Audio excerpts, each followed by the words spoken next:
की चालाकियाँ।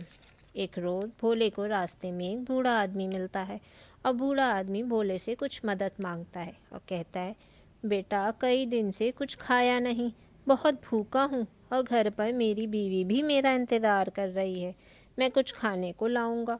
भोला कहता है, चचा मियाँ अभी तो मेरे पास भी कुछ नहीं है, लेकिन मैंने सुना है मीठा हमारा बादशाह बन गया है मलका से शादी करके, क्यों ना उस कंजूस से कुछ पैसे निकलवाऊं। बूढ़ा आदमी कहता है, मीठा बादशाह तो बहुत अमीर है, लेकिन कंजूस भी, उससे कैसे पैसे निकलवाओगे।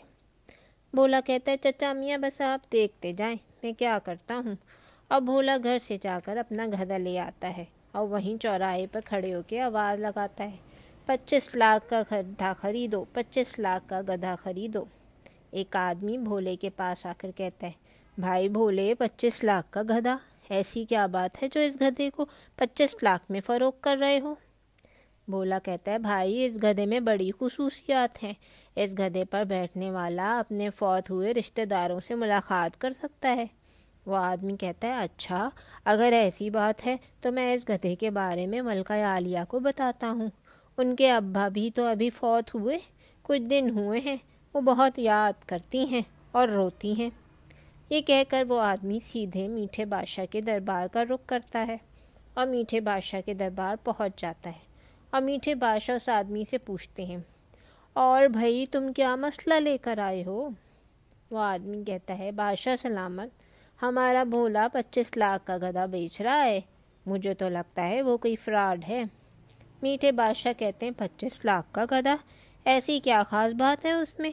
वो आदमी कहता है, भोला कहता है इस गधे पर बैठने वाला अपने फौत हुए रिश्तेदारों की रूह की बात कर सकता है और उन्हें देख भी सकता है।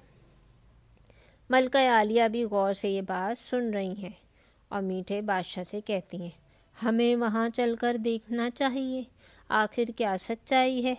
और इस तरह मीठे बादशाह अपनी मलका आलिया के साथ भोले के पास पहुँच जाते हैं और भोले से पूछते हैं, भाई भोले ये क्या सुन रहे हैं हम, तुम्हारा गधा 25 लाख का।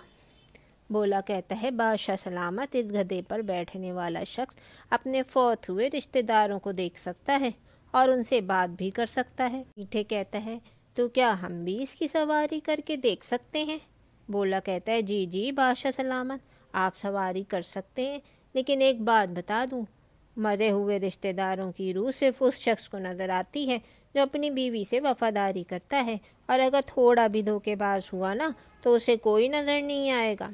मलका आलिया ये सुनते ही मीठे बादशाह को गधे की सवारी करने का हुक्म दे देती हैं। मीठा कहता है, इस आदमी को सवारी कराओ ताकि पता चले तुम कितना सच बोल रहे हो। वो आदमी खट से गधे पर सवार हो जाता है, लेकिन काफ़ी कोशिशों के बाद भी उसे कोई नज़र नहीं आता और कहता है, भाई भोले मुझे तो कोई नज़र नहीं आ रहा। भोला कहता है, भाई सिर्फ अपनी बीवी से वफादार आदमी को ही रिश्तेदारों की रूह नज़र आती है, रिश्तेदार भी वो जिनसे वो बहुत मोहब्बत करता हो। अब तो मलका आलिया बज़िद है कि मीठे बादशाह भी गधे की सवारी करे और मजबूरन मीठे को गधे की सवारी करनी पड़ती है। लेकिन इस घबराहट से पसीने निकल आते हैं, लेकिन कोई रूह नज़र नहीं आती और डर भी है कि अगर कहा कि कोई नज़र नहीं आया तो मलका आलिया से खूब मार पड़ेगी और मुमकिन है कि बादशाहत के ओहदे से भी फारिग कर दिए जाएं। मलका आलिया कहती हैं, मीठे बादशाह बताइए, अब कोई नज़र आया आपको। मीठे कहता है, हाँ हाँ बेगम, आपके अब्बा जान नज़र आ रहे हैं, सलाम अब्बा जान। मलका आलिया कहती हैं, और कौन नज़र आ रहा है। मीठे कहता है, आपकी अम्मा भी नज़र आ रही हैं और मेरा शुक्रिया कर रही हैं कि मैंने उनकी बेटी को बहुत खुश रखा है। अब तो मलका आलिया गधे को 25 लाख में लेने को तैयार है और फ़ौरन भोले को 25 लाख रुपए अदा कर दिए जाते हैं। भोला 25 लाख में से कुछ रकम बूढ़े आदमी को भी देता है ताकि उसका भी कुछ गुजर बसर हो सके। जी साथियों, मट्टी को सोना बनाना हर एक के बस की बात नहीं, ये काम भोले जैसे नेक दिल इंसान ही कर सकते हैं जो सिर्फ अपना ही नहीं बल्कि दूसरों का भी सोचते हैं। Thanks for watching. Like, share, subscribe.